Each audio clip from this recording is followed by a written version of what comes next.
let's move on to the next topic. And this one's a bit more positive, so let's get straight into it. And go on, get into Joey. Go on, I would say, sorry, got one there. Oh, where has he gone? I've lost it now. Oh, here it is. Jory just saying Spurs' lack of self-respect is evident. Kane is just stating facts. Big up all. Big up the Jory. Cool. Big up, Joey. So we had a certain Leo Messi talking about one of our players this week in Cuti Romero. And the quote was, Cuti Romero is the best centre-back in the world. And so that's what we're here to discuss today. Is Cuti Romero the best centre-back in the world? I mean, who are we to judge with, to argue with Leo Messi, right? The goat. Either you're disagreeing with Messi or he's the best in the world. Exactly. Exactly. My brother said. But Sonny, what do you reckon? Where does Cuti Romero rank in the best centre-backs in the world? I just like how I think some United fans are also upset because Martinez got overlooked, and that isn't a hype pun either. But, you know, I mean, Romero has shown this season the player that is within him. Like, you know, obviously last season he was rash. You know, he's still, you know, I think he is a bit old school with his tackling technique. We saw, I think it was against Enna Valencia, this international break. It was a proper cruncher, and he's just like in his face.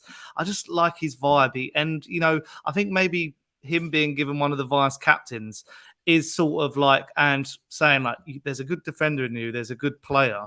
You just, you know, we just need to coach how to be aggressive and how to come out from the back. And I think, you know, there's players that have helped him develop his game, like Basuma dropping between the centre backs means that he hasn't got to rush out all the time.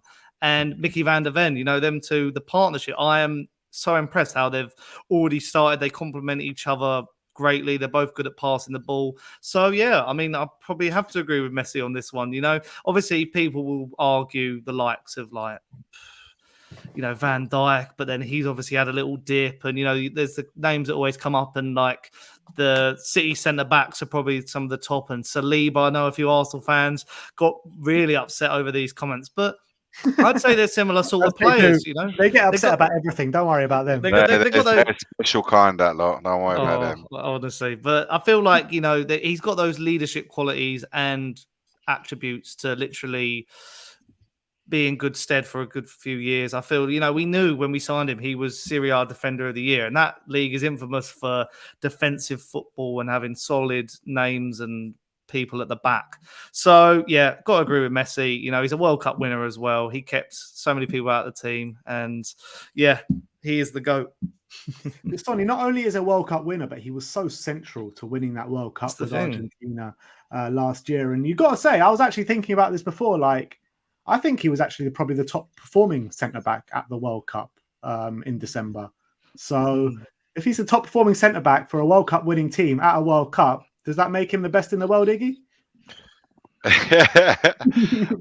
It's so hard to disagree with Leo. How can you not take what he says? But look, for me, if you remember, guys, he went into that World Cup injured. He was injured at the start of it, and he grew. The more the games were going, and obviously the further Argentina were getting, he started to become more and more and more and more important for that. You know, they're winning. And he had a good centre back next to him in that World Cup.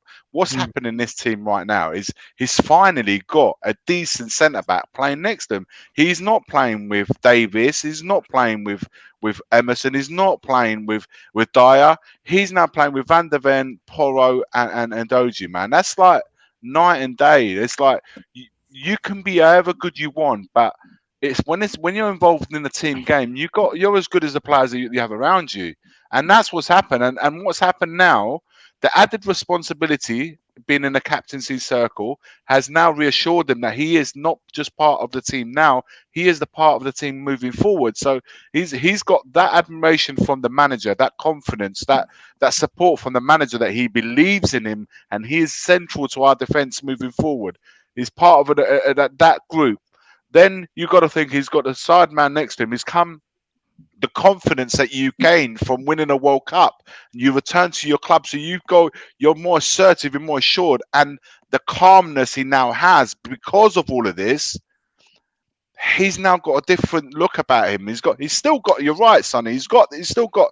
That ain't gonna change. But what he has is added stuff that he didn't have before. He didn't have the last season, for example, I mean, everybody was poor. Kane apart, everybody was poor.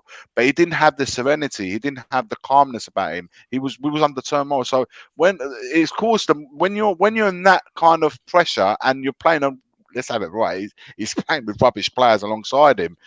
You're going to get angry a lot quicker, lots more snapping, more rash. This is a different Romero. He's coming. What I can say, because you brought up Atalanta, Player of the Year, he was playing in a really good team, good setup, been together for a few years.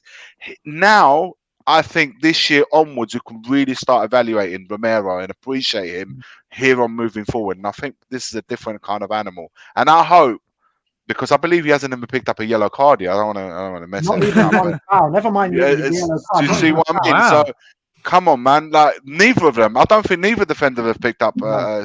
So neither of them made a foul. Not yet. I'll probably jinx him now for the Sheffield United game, going into the Arsenal game. I know I've done already, but you know, when you think of the mindset where these players are at, he's got more into his locker, and we're going to see an even better player. So Messi, I don't think he's there right this moment, but I think he's in that trajectory, man. If he keeps doing what he's doing, I think he's got everything to become one of the best in the world, for So sure. you're telling Messi he's wrong about football. I think Messi may be over-exaggerated his opinion, but I think it's a valid opinion nonetheless. Lord, everyone help Messi. He can do no wrong. Don't worry. Iggy thinks he knows more than Messi about football. That's the title of the video. Ronaldo all the way. Sim, never mind in the world. Where do you think he ranks in terms of Premier League centre backs? I think highly, man. I really do, and I think top five, probably top five. Yeah, I would say so. Who else is better than him? Who are the five? Do you reckon? I think Saliba's in there. Unfortunately, I would say Van Dijk's still there. I think Ruben Diaz obviously is there. I think John Stones is probably there. Varane. But apart from that, Varane. I don't know about Varane at the moment. I haven't been since he's come to United. He hasn't been that great. Martinez, would you not put Martinez in there? I had a Romero, dog. No, in that top 5, 6. No, I had a Thiago Silva, maybe. I don't know. I think Martinez is a bit below the ones that we've mentioned. I think Romero, and look, Thiago Silva, maybe 2 years ago, I would still pick him, but 39. I know he's still good, but I don't think he's as good as Romero is now. When it comes to being like a aggressive, like Gavardio, someone saying proactive. Gavardio, Akanji? Yeah, I think he's better than Akanji, but I reckon Gavardio might be better than him. But we'll have to wait. I think I really rate Gavardio. Big fan of his. When it comes to like proactive defenders who really like to anticipate tackles and really be really aggressive in challenges, play on the front foot, I'm thinking those type of defenders, like apart from maybe Martinez, Gavardio, I don't think of too many who are better than Romero right now in the Premier League. And that's really encouraging. And that's why I think we're seeing such a better Romero this season. It's not just because he's playing with better players, which he is. And it's not just because he's been given that responsibility. But I think the structure of the team allows him to be more front-footed, more proactive in his defending. Whereas under Conte, constantly sitting deep, having to be reacting in his defend, being reactionary in his defending, defend a lot of crosses as well. I don't think that's his forte, I think he's an okay penalty box defender, but I think he likes defending outside of the penalty box more than he likes defending inside. Yeah, I think he likes to anticipate things. He likes nicking the ball when a fast pass is played into the striker's feet. He likes to nick the tackle and win the ball and put not only that, but he likes to get the team on the front foot as well with his defending. And what I like about him is something I always pointed out with Toby Alderweireld, which is when he makes a clearance or a tackle, he doesn't just boot it out of play like nowhere. A lot of the time, he's always looking for a teammate and to aim his tackles and to aim his clearances at. And he's very, very good at that. And having players around him, like we do in our possession-based systems, is only going to benefit him to pick out those options more easily. Whereas I feel like under Conte, we were so deep. Whenever we would boot it clear, there was no Tottenham players around, and he would always give away possession. And I feel like it's definitely to his benefit. I think he's so good at playing line-breaking passes from defense as well. And I think the system we play now is, again, only going to benefit him there as well. Whereas I felt like under Conte, he's playing a very quick, direct pass in a transition, there wasn't really many options. The possession game wasn't really there, or maybe he's playing out wide to a fullback. It wasn't really to his benefit. So I think we're definitely not catering to him, but it will be to his benefit, all these different changes.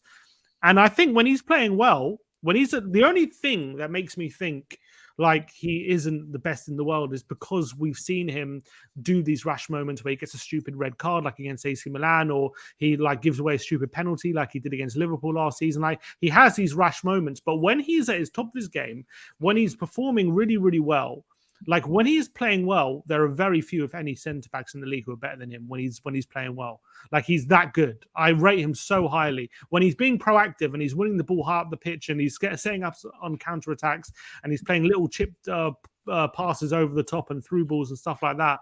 He's world class. He really is. The now question is to do it consistently over a season, like we've seen Van Dijk do it, like we've seen some of the top defenders, like even Saliba last season. We saw him do it. So.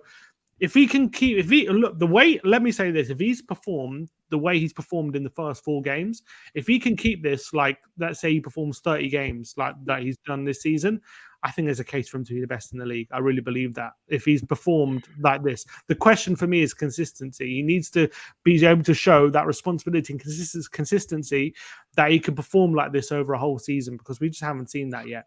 But I think when he's good, he's unbelievable. And be injury-free as well.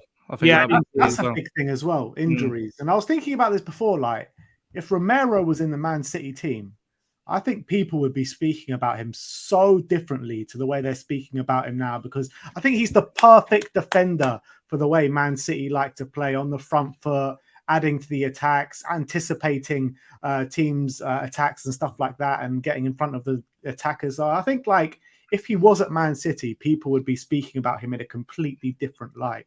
But I would also say, like, it's very similar to the Jan Vertonghen story, where under AVB, he wasn't that good. People knew he was a good defender, but we saw flaws in his game. We saw a bad mentality. We saw, him leaning on the side at Anfield and stuff like that, which people didn't like. And then as soon as you got a good partner in Toby Alderweireld next to him, you saw the real Jan Vertonghen come through, and he was part of a 2-year period where Spurs had the best defense in the league. So I think, like, Romero can be like that, where we all said time and time again, get a good partner next to him, you'll see the real Romero. And I think we've seen the real Romero in these first 4 games. But I think, as my brother said, the key now is consistency and staying injury free, as Sonny said. Everything is there now for him to take his level to the next and even better level. Everything is now there. Everything that he has now was completely missing from the previous. That's why we didn't see. And I think the biggest part is that tranquility and that serenity that he has within himself now to make the better choices, the better passes, as Sim was saying, the better option. And also, he's very central to everything that we're doing on and off the field. You cannot make things better for a player of a valid importance, which is what Romero has been brought in to do to our defence post Vertonghen and post Toby. So everything's there now, and I think, honestly, I see him going to the next level if he can stay injury free, and also, look, he will make the rash decision every now and again, but it will be way less frequent. But also, at the same time, by going to that next level, we'll have all the big teams sniffing around him. Real Madrid, they'll all be there. But you know what? That's part of the parcel. So, but let's hope, fingers crossed. And that picture that I saw recently online with that guy stamping on his ankle, that scared me to death. I thought, no, please, no, not now. But I'm glad it's hopefully nothing more than it was just a silly challenge.